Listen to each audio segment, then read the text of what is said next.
prosecution outlined how accounting The fuck? did not What kind of likeness is that? If they were great artists, they'll be in a museum. Evidence today may signal at least one I'm fucking fodder for cartoonists now.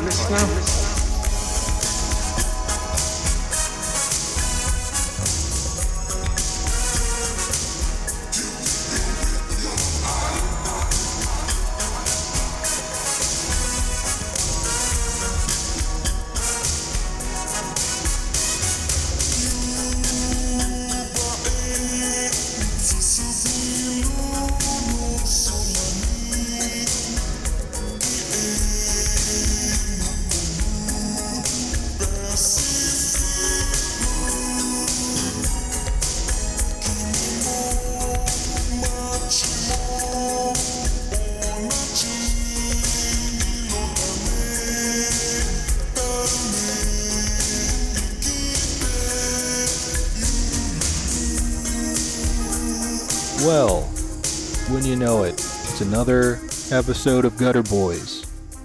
Back-to-back weeks. Truly, truly a miracle. You know, we're out here, we're grinding, we're making sure that our listeners are getting their required doses of Gutter Boys content. Cam again is not here, so I am handling the intro and also the interview for this one. The guest for this episode, I talked with Chicago-based cartoonist Kelly Wang, who is also exhibiting at Chicago Zine Fest. This is the third and final interview as part of our online programming for Chicago Zine Fest this year. Thankfully, everyone at CZF was more than understanding about our little mix-up with the last episode. So again, apologies. But yeah, here we go. I'm making sure we are delivering on our promises. And delivered we have. This is a great interview with Kelly. Kelly, who's also the recent recipient of the SAIC Emerging Talent Award just this past weekend. Something that I found out live on air as I was talking to her because I just didn't know who had received their awards this year. So that was a pleasant surprise. But yeah, Kelly is a really fantastic artist. I'm very glad I got to speak with him. Some amazing work. If I was a gambling person, I would put a lot of money hedging bets on Kelly Wang.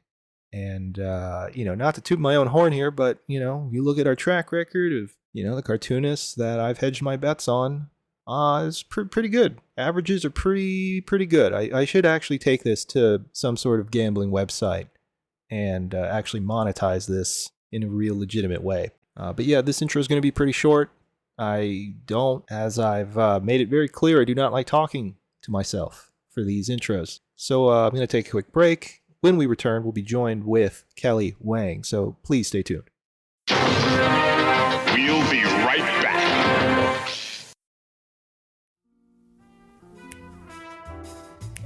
Indie Northern Kentucky, or INK, is the Northern Kentucky and Cincinnati area's only zine, alternative comic, and small press bookstore.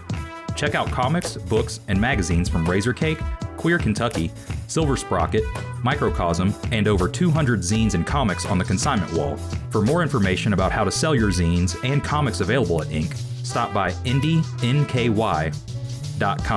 That's indie, the letter N, ky.com. Visit us in Bellevue, Kentucky, and read what the cool kids are reading.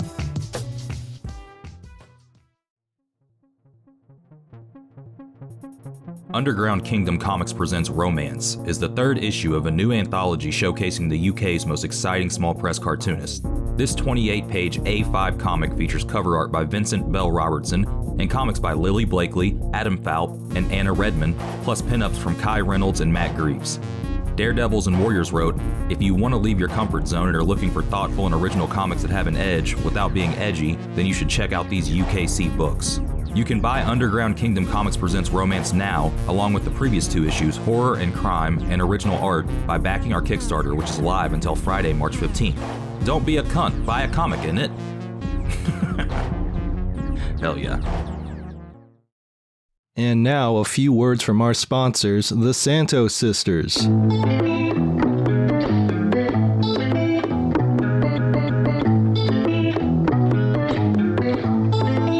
Si ocurre algún problema, no noté más que enseguida las hermanas santos aparecerán para salvar el día. Ey, son varias lanas, son dos hermanas, tan calientes que te matan con su encanto. Y los villanos, hagan lo que hagan, no son rivales para la hermana santo. El mal con su magia, ellas te tendrán.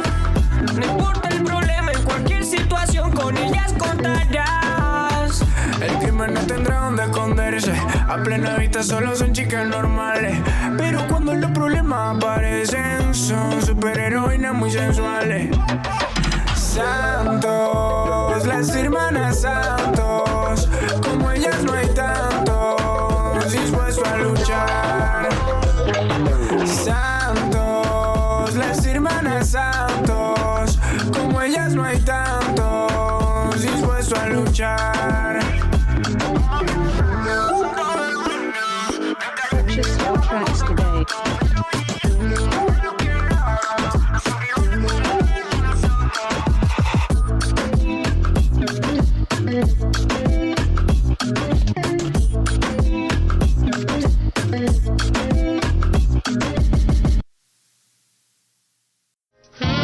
Meow. Sid the Cat magazine is out now. If you've ever been to an amazing rock and roll show and thought, I wish I could experience this moment again, but in comic form, then Sid the Cat magazine is for you. Fiercely independent show promoters Sid the Cat have joined forces with comics journalist Andrew Greenstone to bring you an ongoing publication that documents the SoCal indie rock scene. This stunning 52-page full-color magazine features comics, articles, photos, and illustrations from a rotating cast of local illustrators and writers. It's a celebration of Sid's artists and venues and supports those keeping the bleeding edge of the indie music scene alive.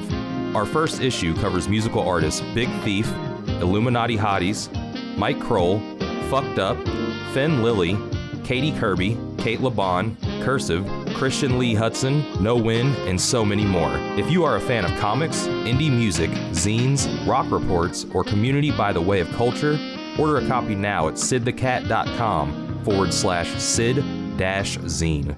Again, that's sidthecat.com/sid-zine.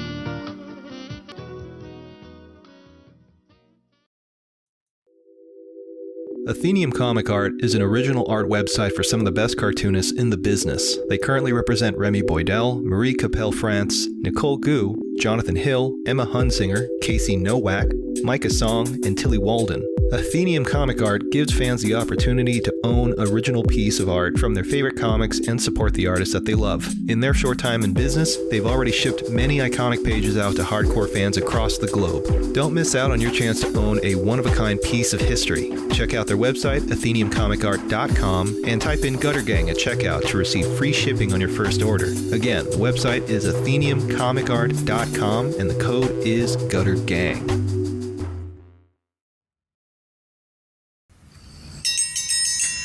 Morning, Gary. Morning, Marianne. Need a menu? Nah, I'll just have the usual. You sure do love your eggs and coffee, Gary. Best way to start your morning, Marianne. Well, that and an issue of Town and County. What's that? Town and County is a new comic series written and drawn by cartoonist Alex Knoll. He's that guy that wrote them books about teaching and that Mr. Rogers feller. Oh, he was such a nice man.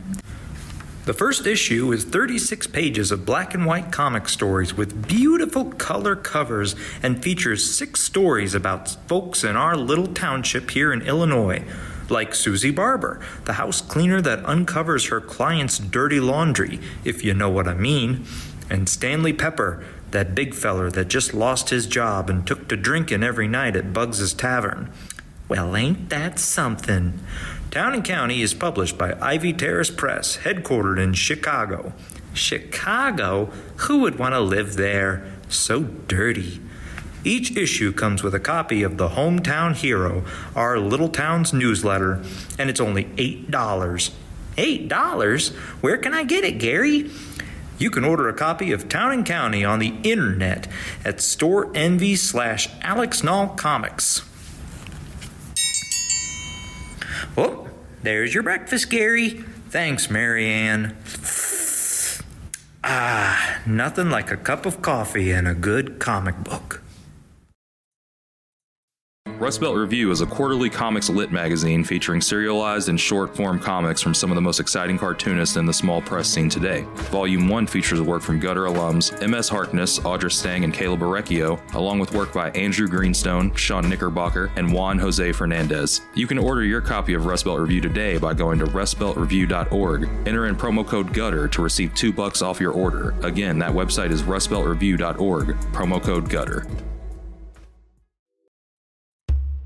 The Last Aviatrix is a post-nuclear adventure comic by independent, Los Angeles-based cartoonist Buster Cagle. The story follows Summer, our last aviatrix, who pilots the sole-surviving airplane, a nuclear-powered B-29, as she travels the ruined world finding ways to survive and help humanity while dealing with the imminent threat of the Atom-born, a rare breed of atomic wizards that want to see her out of the sky. Her mission becomes complicated when she accidentally picks up Henry, an Atom-born child who wields incredible power, and Clementine, a berserker on a quest for vengeance. Can our aviatrix survive this ruined and irradiated wasteland?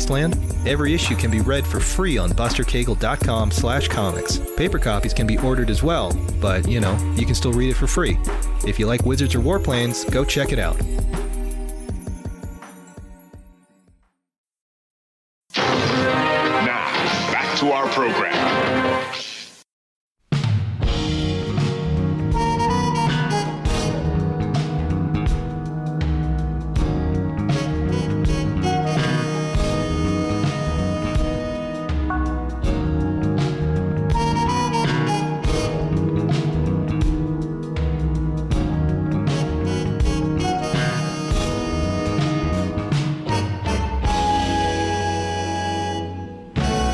All right, and we're back from the break. I am joined with Chicago-based cartoonist Kelly Wang. Kelly, how are you doing? Good, how are you? Doing all right. Thank you for asking. So this is round 2. We ran into some technical problems the first go around. So Kelly, I apologize if I repeat myself with questions. And I know we're probably going to talk about pretty much similar or same things that we did last time. So, but okay. Yeah. So Kelly, you are going to be tabling at Chicago Zine Fest this year, which is coming up on the 5th. And this is not your first time tabling. Nope. Now, listeners, as you probably already know, this is the last episode as part of our 3-part series in partnership with Chicago Zine Fest, where we're highlighting creators that will be appearing at this event. Now, you had mentioned that you have tabled at CZF the first time it was last year, correct? Yes, I think technically it would be 2022 because it didn't happen last year. So, Right, but yeah, the last one. Okay. So 2022, Mm-hmm. but this was not your first time tabling at an event. You had tabled at other events prior to that. Yes.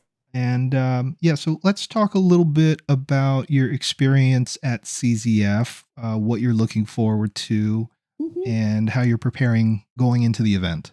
Yeah, I'm very excited. I always, love Chicago Zine Fest. This will be my second time. I'll be tabling by myself this time. And so my first time gonna be handling a larger table than a half table. So I'm very excited to fill it up with all my comics, gonna make some prints. And I'm currently finishing up a new mini comic called Vomit Baby. That's a pretty horrible short story, let's just say, but I'm very excited to be surrounded by, beloved peers and friends and check out some new work and check out what everybody's got. And I always feel very inspired going to Zine Fest, and it always gets me excited to make new work with new ideas. Very cool. Do you ever find it hard to find time while tabling to meet other people that aren't in your near vicinity in terms of going tables or checking out other tables and other creators and vendors and whatnot? Yeah, absolutely. So I always try to make sure to have a friend come along with me. Smart. And I usually go around before everything starts, before all the visitors come in, to just go around and see what's up, or go around the very last hour just to see what people have left. But yes, I always find it super hard to be able to meet everyone. And sometimes when I actually do just quit my table and run off for an hour, I'll get called by someone halfway through walking and hey, are you going back to your table? I kind of really want to buy this book. And I'm like, oh, okay, I'll be back. Yeah, that's the one downside that I can think of when it comes to single day events. Mm-hmm. I love single day events because you're in and out. Yes. You're not spending more time than you need to at like a single event. And obviously you're not traveling, but if you were traveling to CZF, you wouldn't have to spend additional funds for housing if you don't know anyone local. Mm-hmm. But because it is one day event, that means you only have a limited amount of time to really check anything out. You're probably just kind of stuck at your table, which is not a bad thing if you're like, selling stuff, obviously. But that's kind of, at least for me, part of the experience at these events is meeting other creators. Mm-hmm. When you first tabled back in 2022, did you meet anyone that stood out or people that, you've kept in touch with since that event? Not really, actually. Yeah, I think for that day, I really wasn't able to go around that as much as I'd like. I kind of went out every now and then because I was like, I had like a specific goal. I was like, okay, I really want this comic from this table. And most of it was from my friends, actually. Sure, so, yeah. I didn't really get to meet a lot of people new that time around, and it was a very, very busy event, but it was really cool. Some of my like friends or people that I worked with came to visit me, and it was like people that I saw for the first time in real life, not over like a Zoom call or something. So it was cool. Nice. Okay. This being your second time tabling, you mentioned you have a new mini for this event. Mm-hmm. So let's talk a bit about your work. You had spoken before about your development as a cartoonist. So let's talk about that. When did you decide that you were interested in not just reading comics, but also making them? Like, what drew you to the medium? Yeah, so like a tale as old as time, I've always made comics as a child. I love both drawing and reading a lot, so combining the two together just came very naturally to me. And so I've always, like in my free time, drew comics. When I was younger, I would pull out pieces of like random printer paper and just split it up into a grid and fill up each box. And I would like do like 5 to 10 pages every single day. So drawing comics was like came very, very easily to me. But thinking about it like professionally and realizing that I could do it as a quote unquote career happened around middle school. I think I saw a video of someone inking a comic. So it was like, I saw a page and there were all those like sketches that they had done with the blue pencil and started inking it. And something about that really, really drew me in. Like that I was really, really interested in the process of making comics. And so I think seeing the process of making comics made me really want to do it, and realizing that, there's someone out there who draws comics for a living. And I was like, well, that's what I want to do for the rest of my life too. Sure, yeah. So you were drawing at a very young age, mm-hmm. and you learned pretty quickly that comics was something you were interested in doing. How did you proceed with that in mind? Like, I know you talked about being an SAIC student, so did you go into looking for the specific programs or schools like that were more geared towards you or assisting you in, I guess, actualizing that dream of being a professional cartoonist? Yes. So the art schools I had originally listed in mind had very specific art programs or comic art programs. Like my first dream school was gonna be SVA in New York because they had a whole cartooning department. And I also applied to SCAD. I think that's in Savannah, Georgia, I think, because they also had a whole cartooning program. But yeah, SAIC was kind of really an afterthought that happened for me. I realized that the school existed.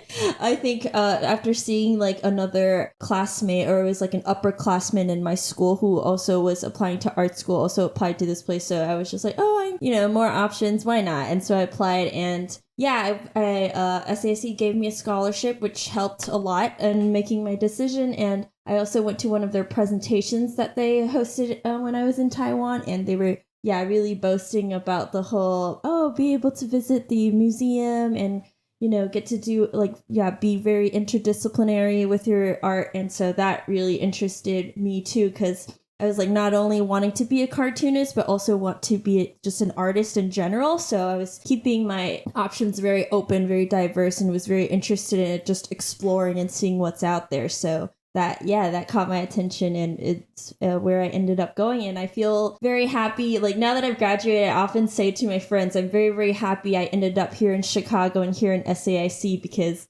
it all just worked out. And I feel like this place is for me.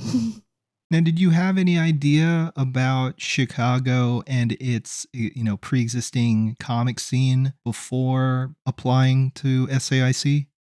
No, I did not, which is why I was like, wow, this is pretty amazing and crazy. I feel like I really only got to discover that in my junior and senior year. So that I feel very like lucky, and it's like, there's some sort of like, I kind of believe in fate. So I was like, this is all, meant to be here. Now, you mentioned that you were thinking about the school's wall in Taiwan. Now, I know we had talked about, I'm going to say this a lot. We talked about this. You're originally from Dallas, Texas. At least that's where you were born. Mm-hmm. And then you and your family moved back to Taiwan, where most of your family actually resides still. Mm-hmm. And then moved to Chicago for school. So Chicago is now your home base, effectively. Mm-hmm.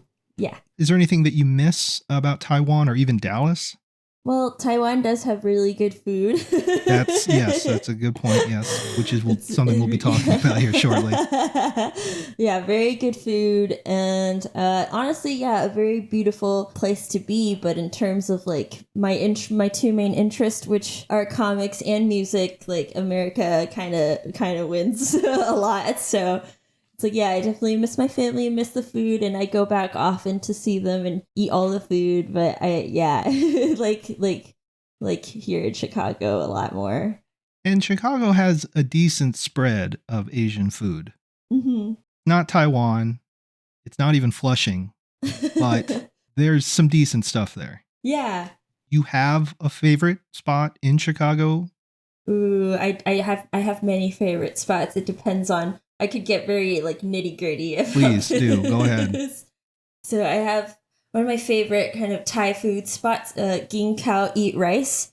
It's in Pilsen, and they're only open from Wednesday to Saturdays. And their whole like slogan is like, they're not fast food, they're slow food. And so there's only one chef, so you gotta sit and wait for your food patiently. But it's right next to my studio where I work at. So every time I finish something or I feel like I want to celebrate something, I go into that spot and I take all my friends to that spot. They have this, oh my God, their Thai iced tea is so delicious. And also I always order the Thai iced tea and the pad see ew with tofu. Oh, hell yeah. And medium spicy. I order the same thing, and I order in the same, and I sit at the same spot every single time, no matter if I go alone or with my friends. And so I'm a pretty regular customer there now because I go like every other week because it's so delicious and it's so, it's pretty affordable and it's, just great.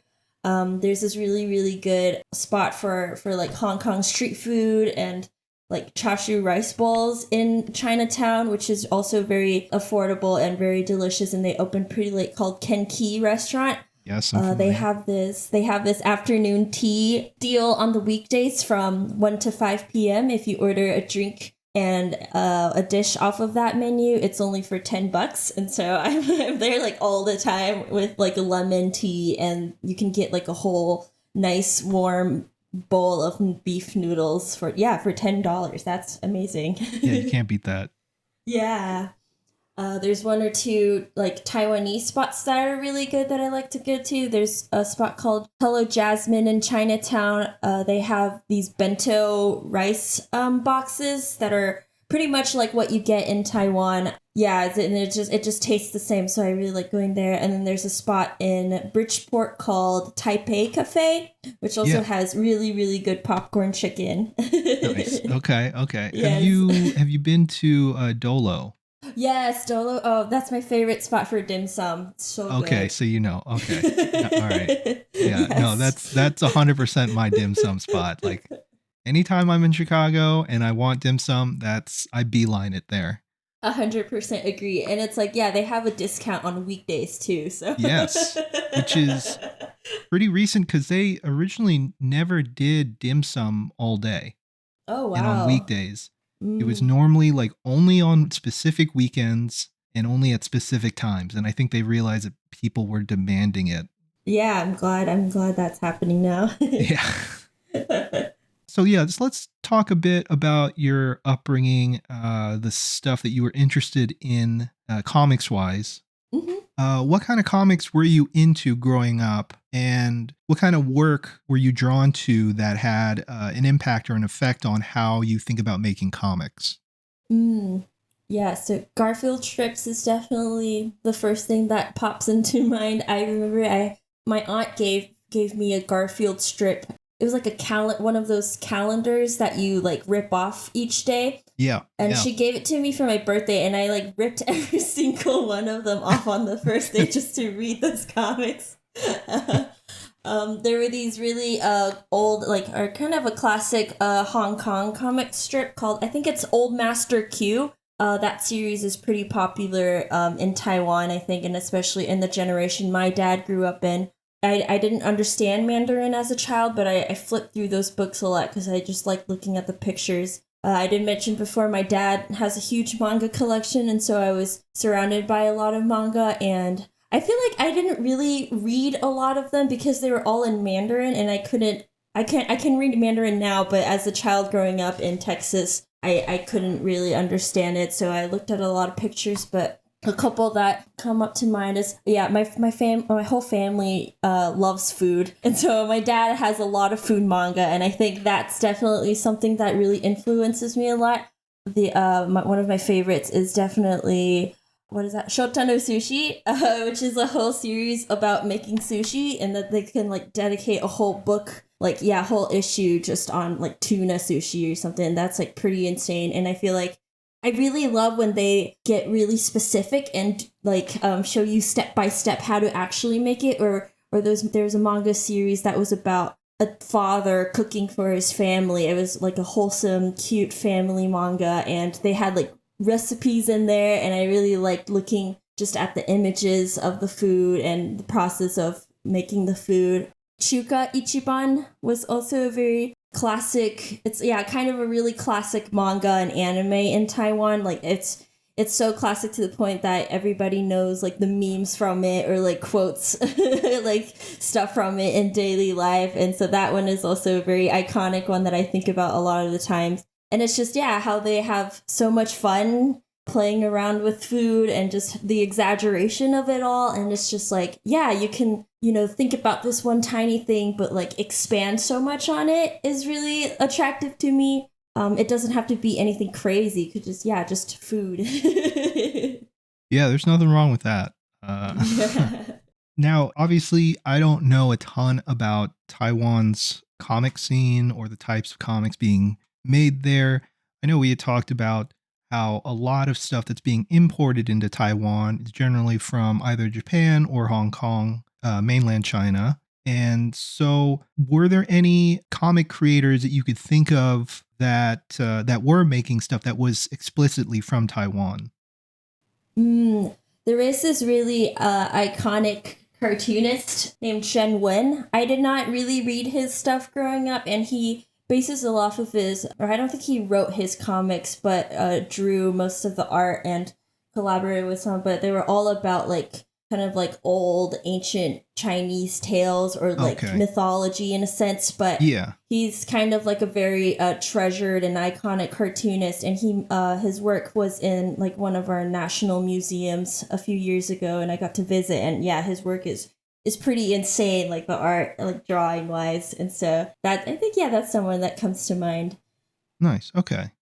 But the bulk of it is being imported into Taiwan. Manga and anime obviously has a large presence, not just in Taiwan, but I would say the bulk of Asia.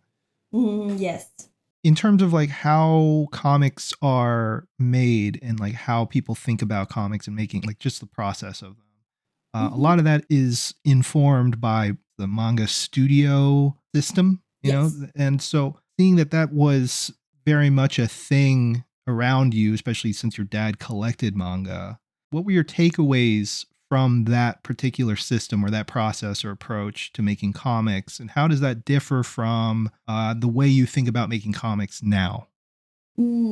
Yeah, so those feelings really got amplified when I worked with a Taiwanese publisher 2 years ago on this anthology. They'd invited me to be in an anthology with 9 other artists to create or to draw a short story based on a song by this kind of classic like folk musician in Taiwan. And so I got to work with an editor, with a publisher, and that's like mostly the main difference in between how I think of comics right now, which is mainly like self-published and very DIY. So it's very by my own way of doing my own system and, however the hell I want to do it. But with a publisher, I had to like listen to the editor. I had to listen to what the publisher wanted. And They very much really wanted me to draw in a more manga style. I think the way I draw and think of comics is, more Western in the sense that, it's like left to right. Even especially the dialogue. The dialogue was kind of difficult for me, even though I am bilingual. I feel like the way I think about dialogue and writing is definitely mostly in English. Mm-hmm. And so kind of sometimes if I just directly translate it to Mandarin in my head, it's kind of not as smooth, or it's a little bit clunky, and it's just very different ways of writing in both English and Mandarin. So that's something I had to get used to too. But I had to like edit my script like 7 times before they were satisfied with it, and the whole process took like a year to finish a 30-page comic, which is kind of crazy because usually I can crank out a self-published DIY 30-page comic in like 1 to 2 months. So it was a very, very big, different, work process. And the way they like promoted it, or like even some terms for it was very different, or like, they're very influenced by how Japan works, I think. Okay. How much, in terms of American comics, were you exposed to growing up? I think I definitely didn't really intentionally start reading American comics until after I was very determined to start doing comics in middle school. Right. And so I don't really remember anything that really stood out to me as a child. Mostly, I feel like it was mostly a combination. I read more novels and picture books. And so it was really combining those two how I made comics. Yeah. Okay. So at what point did you find yourself reading more American comics and seeing how that sort of DIY approach is done? So the very, very start of starting to read American comics, I feel like I must touch upon one of my middle school. In middle school, I started being obsessed with heavier music and American comics. And that's all thanks to being obsessed with My Chemical Romance and the frontman Gerard Way. And I was very obsessed to them to the point that they tweeted on Twitter a lot of the time. So I remember getting into Iron Maiden specifically because they posted a picture of an Iron Maiden banner. And I thought, oh, that looked really, really cool. And that was kind of literally my gateway into liking metal. And then the Gerard Way also does comics and posted a lot of comics. And so that was mainly where I got my list from. I was like, oh, I know about Alan Moore because, Gerard Way talked about Alan Moore. And so I was like, okay, if I want to do comics, then I should read some Alan Moore. And so I would Google Alan Moore comics. And I was like, okay, Dad, could you get some Watchmen for me or something like that? And so, that was kind of how I first started reading Watchmen, V for Vendetta. I got some Batman comics. Yeah. And I mostly studied the art, and I didn't really care about the writing or the story that much. And so, but I was very, drawn to how American comics looked, and specifically the way they were inked. And so that was like how I really started. And I feel like, it definitely wasn't until college my horizons were definitely expanded. I was, coming into touch with so many new artists, so many new genres of work. I was getting interested in manga also, and learning all the Chicago artists, and even just interacting with my professors was, they're the some of the most influential people, I think, to my cartooning career right now. So Yeah, and well, SAIC does have a pretty large number of educators there who are pretty established cartoonists in and of themselves. And Yes. obviously SAIC doesn't explicitly have a comics program per se. It seems like they do have a lot of people teaching there who obviously understand that process, and they're very knowledgeable about comics and making comics. Who were some of the people that you met through SAIC that helped build your, I guess, vocabulary of making comics in this like new way? Yes, so off the top of my head, definitely Beth Hetland, Anya Davidson, Connor Sexualty for sure. I think I raved about Connor the last time we talked, but taking his class really like changed the course of my how I thought about comics and making comics. I took classes with Jeremy Tinder, and that was really influential. And just different ways. I think especially with like Anya, Connor. They have such like punky. Yeah, they're also very involved with the DIY music scene. So it was just everything that I loved, and I was like, oh, you guys are like my role models. I'm like, you guys are exactly the people that I want to be or want to be around with. So I kind of like was like pretty locked on to them and just took their classes over and over again for my junior and senior year. And it was just like, that moment when you see someone that you're like, okay, yes, this is, absolutely what I want to be also. And it's like, you're my people is literally how I felt like meeting them. So yeah, much thanks to them.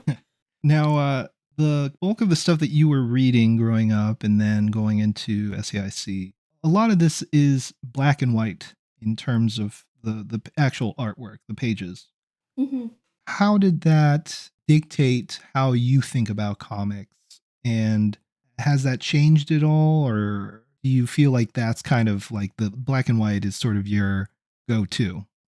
Yeah, I feel like at this point I'm very, very comfortable with black and white. I love, I feel like it's fascinating. It's fascinating how much you can do with just black ink and different textures, and that's something I feel like I'm always going to obsess over and want to keep experimenting and dig deeper into. But seeing a lot of like I've been like thinking a lot about like screen printed comics, or working with the Rizzo. I see a lot of people do some really crazy color combinations. I feel like so far with my specifically comics work with the risograph, I kind of only mostly do like, black line art and then like a gray tone, but I could change it to blue or green with the Rizzo.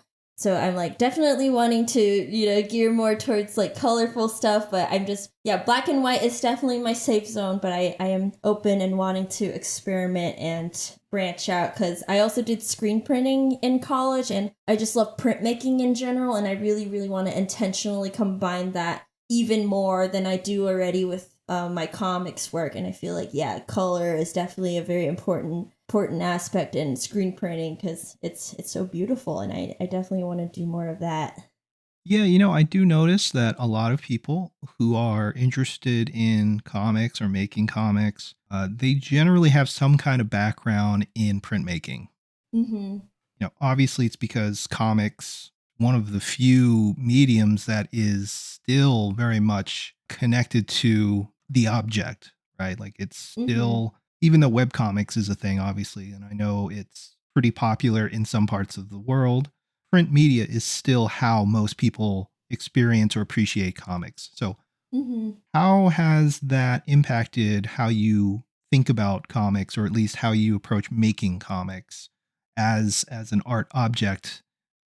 Yeah, so that's definitely has getting into I think I got into printmaking around my junior year in college, and doing that definitely kind of changed the way I thought about making comics. My way of process and my way of working I feel like has shifted, especially since I've used the risograph more. I there's like certain elements that the razor can do, such as like printing and layers, that I'm thinking about and wanting to be very intentional in my work as well. And I really like looking at art books in general, and I really want to like sort of combine those two together and think of it more like, yeah, just thinking of the comics less as just, you know, art on a page, but thinking about the final product in people's hands. And there's just so much that you can do with it. Especially, I feel like something that I noticed in Taiwan is a lot of like the DIY energy is kind of certainly very different there. A lot of people self-publish, but their books are always so polished in a sense that they always send their books out to someone or like a printer, and they always have like a really nice glossy cover. And I just feel like there's just so much that you can do to with the object that would add to your comic or your story, or just I always want to make something that feels very special. I feel like when I write my stories, I have a few books that I hold dear to my heart that I feel like have, you know, really changed my life in some significant way, and I feel and hope that my stories could be like that too. And so I feel like being very intentional about the object at the very end adds a lot to that as well. Or it's just, having something that, you know, people will want to care about or want to, like cherish, or, just be like an important aspect in somebody's life, I think is a goal of mine when making comics. Yeah, I mean, I think you're touching on something that I do think about in terms of small press and alternative comics, is that whenever creators that are making these comics themselves end up going through the digital printing route, and everything is super glossy, and there's something about that is off-putting to me, and I can't figure out why that is. Yeah, I feel like, I don't know, it's maybe like a lack of intimacy. I don't know. I feel like, especially in the world we live in nowadays, I feel like the personal touch is very important. Or I feel like, it's just something that feels special, and it feels like a genuine connection in between the artist, and it's not just like, oh, you're buying my comic and like selling it to you. So it's not like that sort of relationship, but it's like something more deeper, I guess. Yeah, no, yeah, for sure. Speaking of printmaking and process, a lot of your comics are printed using a risograph printer. When were you first introduced to that method of printmaking, and is that something that you foresee yourself continuing with in terms of like how you approach self-publishing? Mm-hmm. Yes, absolutely, for sure. I first got introduced to it by taking Connor Sexualty's class in SAIC in my junior year. It's the only comics related class in the print media department, and it was specifically called Adventures in Self-Publishing. So it was a whole class about self-publishing. At that point, I had already gotten pretty like comfortable, you know, drawing pages of a comic. I knew how to finish a page, but I didn't really know yet how to finish or have it as a book. And so that class is specifically about, you know, learning about the risograph and also the offset. We have an offset printer in that studio, room 220. It's my favorite room in an SAIC because it has the risographs and the offsets. But I learned a lot about the whole, what it takes to bring your art into a finished product. And that was where I got to learn a lot of, or get in touch with a lot of the artists that I really admire now, and a lot of the small presses that I love and also work for now. Perfectly Acceptable. And so, that class really changed the course how I thought about comics. And it was taking that class, I was like, yes, okay, so this is what I want to do with my comics, and this is what I want to do with a small press. And I bought my risograph, I think, during my senior year, because I was like, yes, this is exactly what I want. Is it I know some machines can print only one pass and others can do two. Is yours a multi-pass one, or is it just a single pass? No, mine's just a single pass, and it doesn't connect to a computer either, because I don't have it needs like a chip or an interface or something that costs like $1,000, and I don't even know where to look for it. So I have a scan bed though.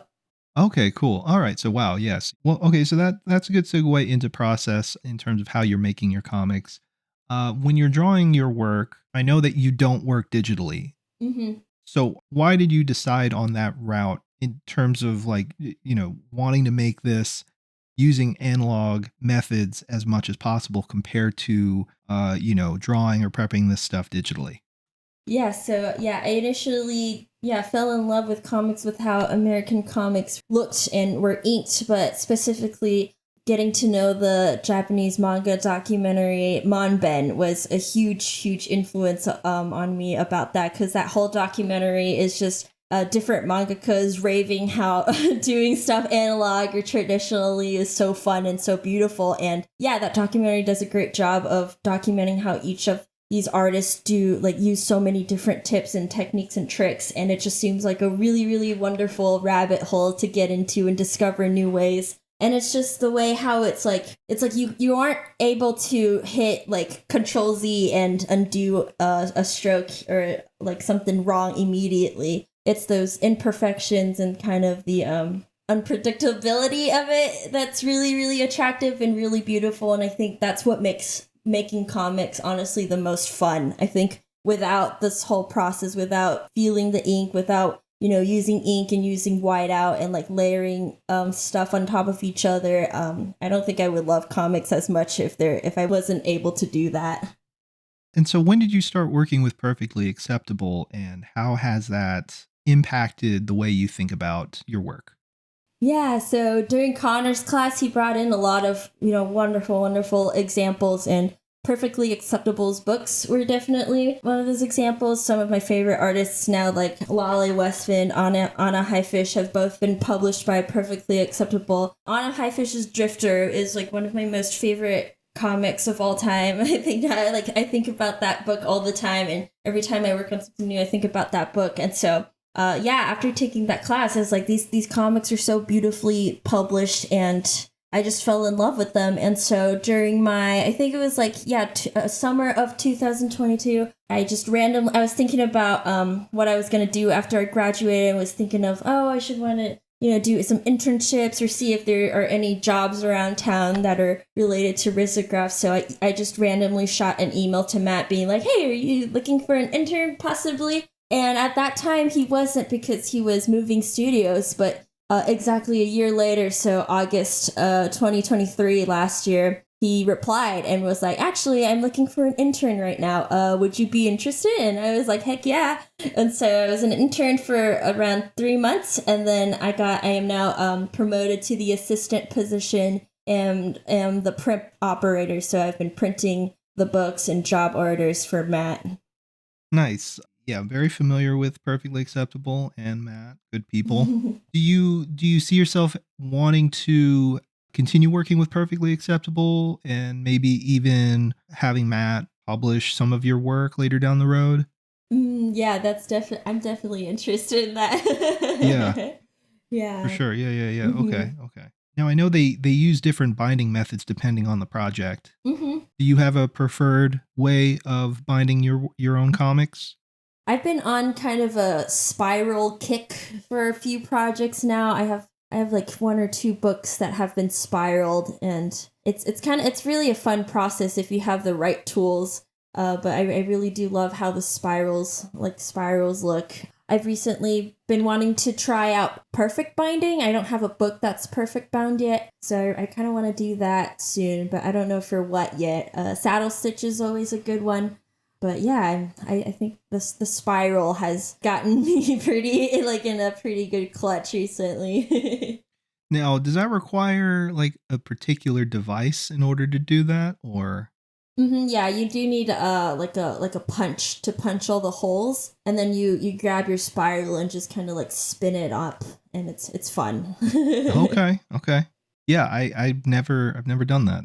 Yeah, but after. Well, SAIC had all these different machines for any, all different bindings, and they had a really nice guillotine. And so after I graduated, I don't have access to those anymore. But since then, I've made my comic Flesh, and that's also spiral bound. But I had to borrow a friend's spiral puncher, but theirs is a lot smaller and can't take as many pages at once. And so I had to punch around. I think it printed around 200 books. And each book I had to split it in 2 or 3 halves, or 2 halves, or 3 sections to punch. And so I realized like some of them didn't line up, or some of them like got punched too close to the edge, and so spiraling that has been a real pain. And then after I spiral that, I have to hand cut each book on my hand guillotine because I don't have access to like an automated one. And so binding my books have been kind of a real pain. And for that book, I also have a ripped cover, and I lino print the title on top. So I've been dreading every convention because it sells out, and then I have to buy more books. Yeah, so very process heavy. Are you just like sitting down at your work table and just pumping these out and listening to music, or? Yeah. It's like I definitely could pay my friends to help, but I'm like this process is so painful, and I'm so like kind of insane about it. Like I have like a certain level of perfectionism I want to achieve, so I'm like I can't like put this upon my friends. Right. Yeah. Yeah, I have another book, What Can You Bring to the Table? The second edition of that, I have like 2 cutouts on the cover, and I hand exacto each and every one of them, and they're not a rectangle. They have these like little details that I kind of just like butcher through them because I really can't spend all my time like carefully carving each one out. But yeah, that one's also crazy too. Wow. Well, kudos to you for really hammering through all that. It's worth it. It's like the pain is all worth it. Yeah. It's self-inflicted. I get it. Yes. Now, speaking of that comic that you had mentioned, was it Student Planner? Or no, Bring to the Table. Okay. Yeah. So that comic, I was looking through it the other night, and it's very much a genre fiction. It's a really well done book, by the way. I really enjoyed it. Thank you. I also noticed you had done a little bit of autobio as well. Mm-hmm. And also some more like grounded fiction too. So you seem to be playing around with like different genres of stories. Mm-hmm. So what kind of guides that, or what's influenced you to decide on those types of stories, and how you think about, making these stories and writing them? Yeah, so a lot of my work, I think, is very based on my own experiences or what I'm thinking about. And I kind of just search for, or it's like whatever genre I'm interested in trying out. Sometimes it's just like, oh, I drew this really cool image, or I designed this really stupid character. That's how Table came out. I drew the main character, Rupert, which is a guy with an IKEA-like tabletop as a head. I drew, like, I was chilling in a cafe with my friend, and we were just doodling in our sketchbooks. And that book actually came out for Zine Not Dead last year. I was invited to do a Zine Not Dead reading, and I didn't have a comic, but I really wanted to do something new. So I was sitting in the cafe frustrated with my friend trying to brainstorm something for it. And I designed that stupid character with like a really flat head, and we started joking around like, ha ha ha. It's like, oh, what would we do if someone put like a glass of water on him or something? And then it kind of the whole story just spiraled from that. But I also tell people, I think during that time, I also just graduated from SAIC and was very much going through an existential crisis, and was like, oh, I don't know what to do with my life. So that also those feelings definitely influenced how that book went, and just thinking about like, oh yeah, what, like, who am I? What does it matter what other people think about me, and all those kind of feelings. And so, yeah, it's just based on a lot of the stuff that I'm thinking. My latest one, Flesh, which is going to be related to a graphic novel that I'm still working on, that is very based on my experiences going to a really private and strict high school in Taiwan, and thinking about like what those environments do to us in regards to like, gender identity, sexuality, and all this stuff, because we are in these like spaces for a good chunk of our lives, and those experiences were honestly really so horrible and like weird, and just on the theme of like, yeah, like identity and all that. I thought using like horror or a little bit of sci-fi and body horror would be a really good fit for that project. So that's where I'm sort of exploring now. And so it just, really depends on what I'm thinking, what I'm interested in, and what ideas pop into my head and what excites me. And always open to like explore and discover different genres, and I don't feel like I necessarily want to establish myself as like, oh, the horror artist or the magical realist or whatever, but just, it depends on each project. Yeah, and I think it's pretty healthy to play around with different genres and see what works with you, what clicks. Expanding your vocabulary is always a good thing. Yeah. Your work has evolved pretty quickly within the time frame that you've been actively making work while in school at SAIC, and then also leaving school and graduating and kind of doing projects on your own without any external force guiding that. Has that process been difficult in any way in terms of adapting how you think about, organizing time? Yeah, that's definitely has been a change, and it actually has been something that I was thinking about recently a lot. It's like, at SAIC, it was honestly pretty crazy.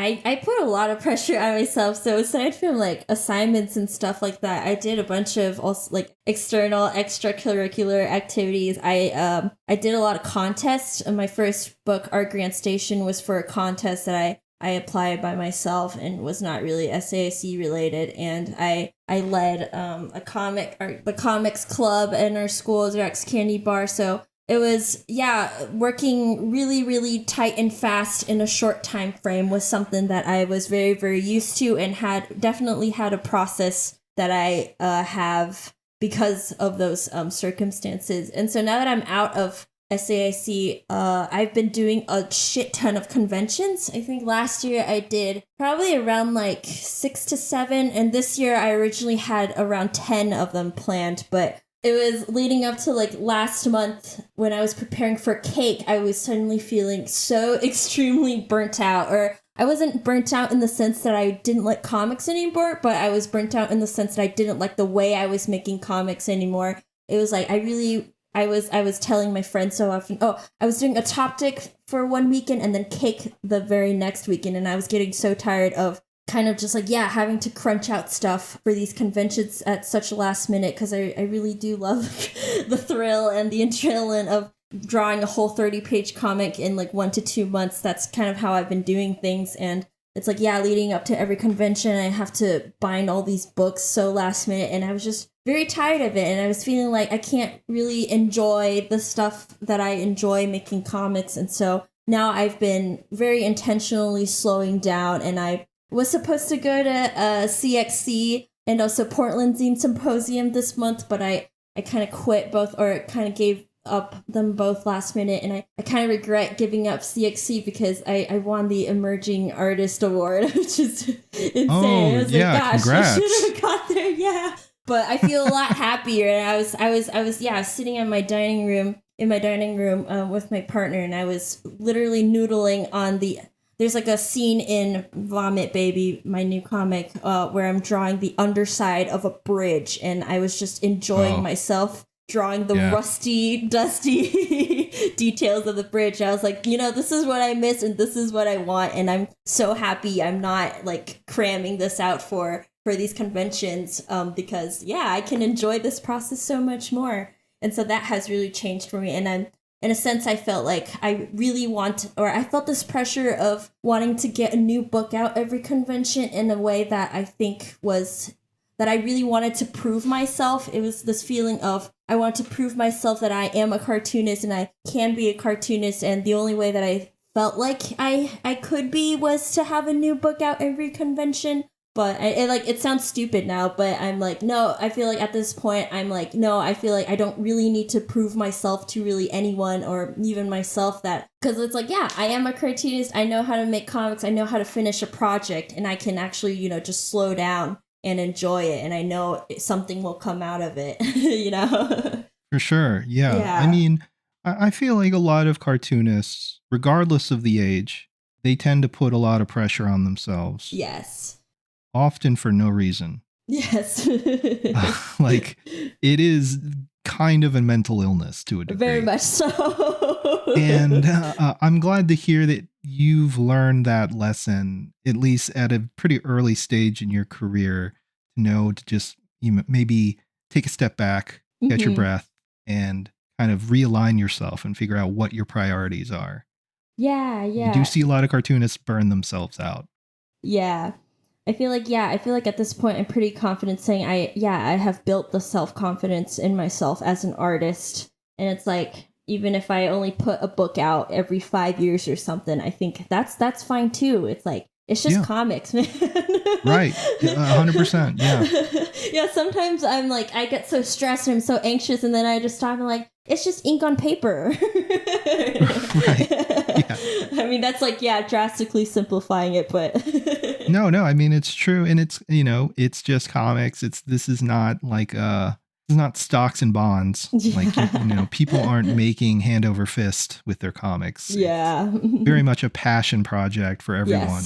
Yes. And if you fall out of love with it, then you've pretty much lost your entire reason for doing it. So, yeah. It's important things to learn. And, like I said, good on you for figuring that out early on. Thank you. Yeah. And I think that's a pretty good place to wrap it up. I know in the last go around, we had talked a lot about music. Maybe, hopefully, we can have you back on for a bonus episode and we can get into detail about music and talk about some of the bands that you're into. I would actually really like to do that. Awesome. That sounds great. I love yapping about that. All right. Very cool. Okay. Yeah, we can talk about Chicago's local scene too. That would be fun. So Kelly, where can people find you online if they want to check out your work, buy your comics? Yeah, so I'm on Instagram at CCHIAN_ART. It's not chain. It's CCHAIN. So _ART. I also have a website that's also the same, CCHIANART.com. And I'm always around conventions and stuff like that. So come say hi if you see me. Very cool. Yeah. So if you're going to Chicago Zine Fest coming up on the 5th of October, please do swing by Kelly's table, pick up the wares at the table. Really great stuff. Looking forward to this new comic you're working on. Thank you. Yeah. No problem. Yeah. So that'll do it for this episode. Kelly, thanks again for coming on the show and dealing with all the technical stuff. I really appreciate it. Yeah. Thank you. I feel so honored to be able to do this. I wouldn't go that far, but either way, I appreciate it. So folks, that'll do it. Stay gutter, please. Okay.